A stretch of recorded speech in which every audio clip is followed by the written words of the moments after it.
Hello to my Libras. Libras, we are one day away from the new moon portal being wide open, right? Wide open, stepping through that portal. So we're already feeling the effects of it.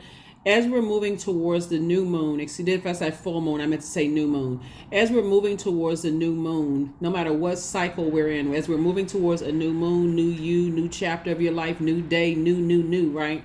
They can cause a lot of agitation, a lot of anxiety. It can also cause you to be exhausted, right? So if you've been feeling more agitated than usual or exhausted, or you've been feeling a lot of anxiety, that is the reason why as we get closer to new.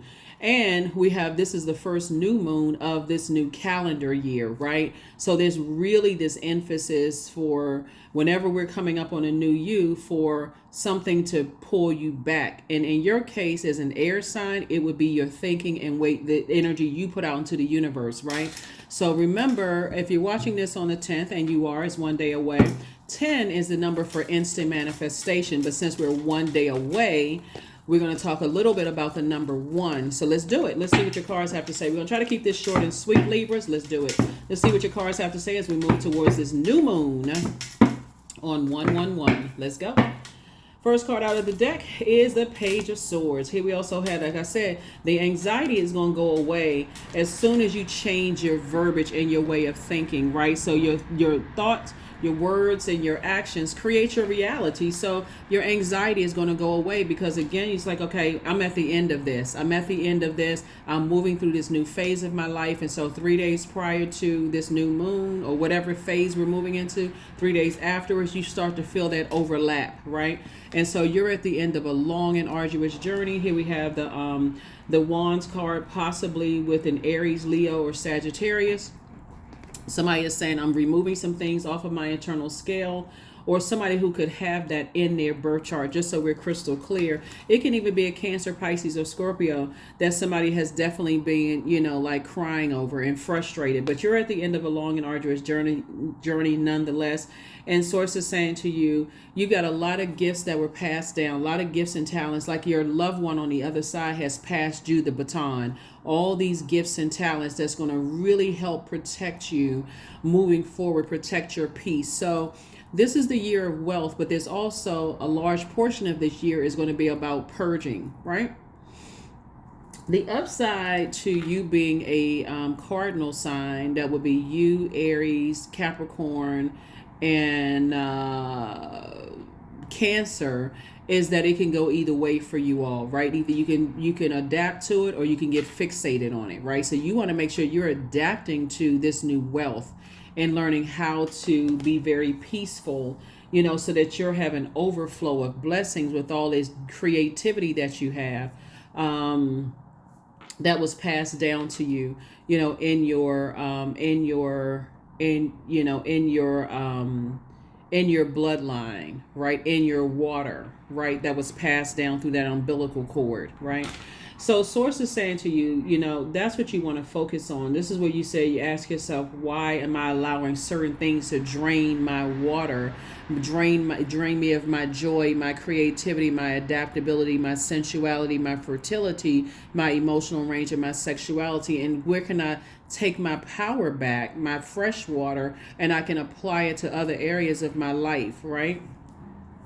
Because you taking that power back of this overthinking, the anxiety, the anger, the frustration, keep talking about certain things, keep breathing life back into things that have maybe manipulated you. You taking that power and you putting it in a book or a song, or you putting it into a podcast or YouTube channel, that creativity, you're taking your power back. It gives the other side an opportunity to start their thinking process. It's like, whoa, you know what? I guess I don't have that much power over Libra. Libra wrote a book. Libra, started a podcast that's successful. Libra started a singing career. Libra did all these creative things.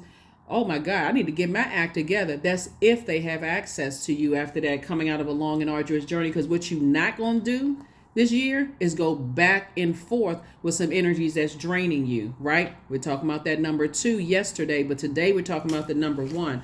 Number 1s are straightforward. They have this penetrating sense of direction. It represents the masculine aspect of our experience. Number one, people carry dignity. They like to stand out. They're achievement oriented. They represent a primal impulse. They have a strong self worth. They demand respect and they feel set apart from others. So I don't know who, this is your mindset, may be like, I don't know who, people have been able to manipulate in the past, but you are not the one. This is your card right here, the justice card. You are the judge, jury, and executioner in your own universe. I will take all this smothering with love, hugs, kisses, and joy that I've been pouring into a manipulative energy. I will take all of that back and I will start pouring it into and creating other things, right? Creating a wealthier career where I'm creating opportunities and I'm starting to create, right? You're a co-creator in your universe with source. I will take all of that creative energy that I poured into this and I will create it over here. I will create a different life for myself. So yes, so I'm trying to help everybody walk through that portal successfully, step through that portal successfully, closing out cycles in love. See, some people don't realize how much you poured into them until you stop pouring. You're not shedding another tear. You ain't pouring no more into. Look, some of your jobs about to find that out too. You're not pouring all this extra energy into blood, sweat, and tears into these projects only to keep being told that you're not getting a raise. Guess what? I suggest you sit down and memorize, think, this is whoever you talk to on the other side, sit down and think about how you used to pour into things. You're not falling for that imbalance anymore, disrupting your peace. Like I said, before you let somebody else disrupt your number two, take you to the dark side of number two, you'll be like this: deuces, I'm out. We're not playing that disruption of peace game. So let's get ready to close it out. Here we have the Sun card. Here we have the Death card, the Temperance card, the Ten of Wands, and then also the Four of Wands. Here we have the Sun card. So you operating in your light and you got a loved one on the other side that transition. They said, look, you got a guardian angel on the other side that said, look, don't pour no more energy into that. People will learn. They're sitting over there choking and thirsty and dry throat and all of that other stuff because they took your joy, they took your fresh water for granted. Here you have the Four of Wands. Somebody may have new and exuberant love in their life. They like to travel. They just love, putting you in a pretzel position in a healthy way. Here we also have the Eight of Cups. So yes, somebody is focusing on their peace, and we also have the Ten of Wands. So like I said before, booked and busy and not burdened at all by people playing games and trying to manipulate other energies. You got too many gifts and talents to be manipulated by energies who leave you unprotected. You don't feel nurtured and secure around their energies because they're too busy manipulating everybody else around them. You're done with that. Done. If it's a disruption of your peace, They've already landed on the dark side of the number one. Boastful, aggressive, cynical, egotistical, can turn to bullying others, creating a false sense of power. They got all these repressed emotions that's turning into anger, unwilling to join forces with people and cooperate with people. They prefer their way or the highway. You're like, deuces, you're not disrupting my peace. That's what I have for you, and I'll see you tomorrow. Bye.